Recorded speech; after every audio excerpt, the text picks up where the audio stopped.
church took the lead in post-war aid, sending supplies to the saints in Europe who Benson traveled in Europe for a year, distributing supplies and setting the branches of the church in order. David O. McKay was the state ninth president of the church. Television broadcasts of conference began, and the Swiss, New Zealand, and London temples were dedicated.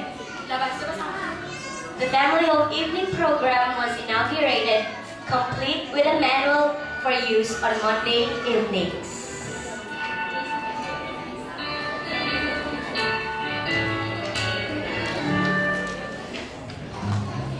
The war was over.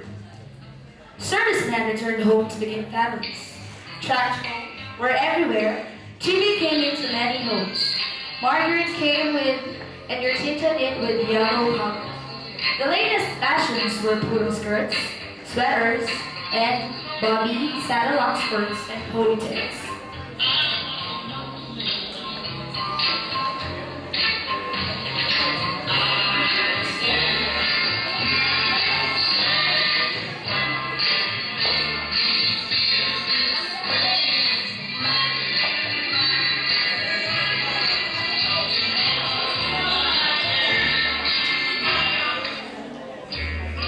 Belle Spafford has just joined the band.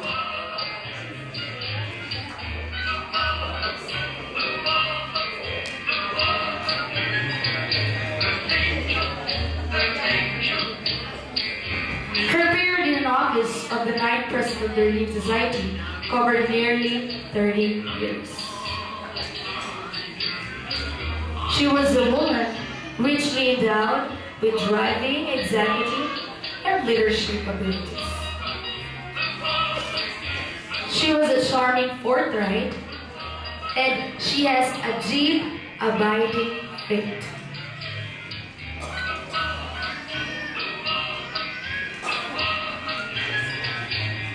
I would like to relate a personal experience which taught me a great lesson.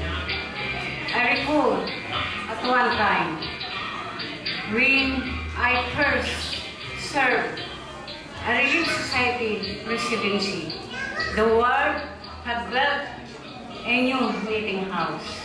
We had to raise a few $1,000s in order to have done and dedicate it on time.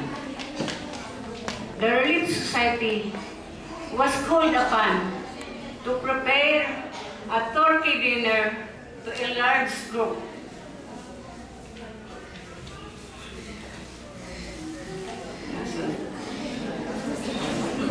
No. Oh no. It was the first dinner in the new building.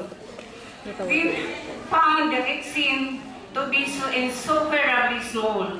The women were each other's way, slowing up the service. One woman fainted from the head. Oh, si ate.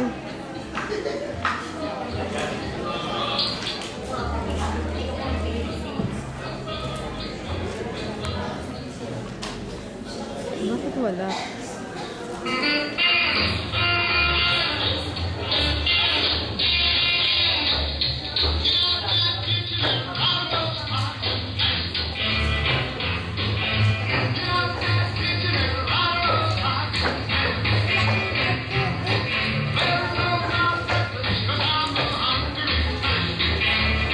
Wala si Tita Lai.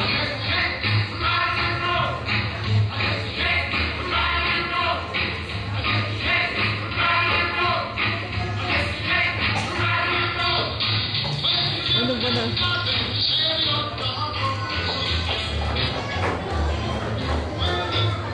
Yung dalawa pala yun. Distressed about the circumstances, I went to see the bishop. I explained the situation and requested we knock down one wall and extend it same and include the space which has been allocated for a classroom.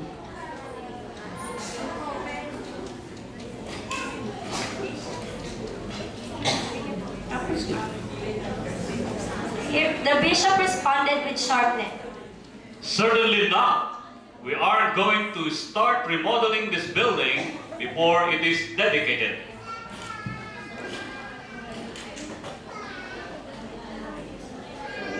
On my way home, discouraged and being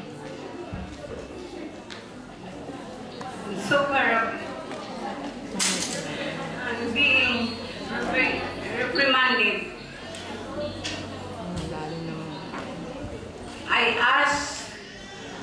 I could at home as the oldest sister and poured forth my troubles. I concluded by saying, "Men in this church, men have all powers. The sisters are helpless." Oh no, my dear. The women are not helpless. If someone came to you, Sister Tablet, and had a great but different gift in each hand, and one was power and the other was influence, which gift would you choose? I thought seriously for a moment, and then I said,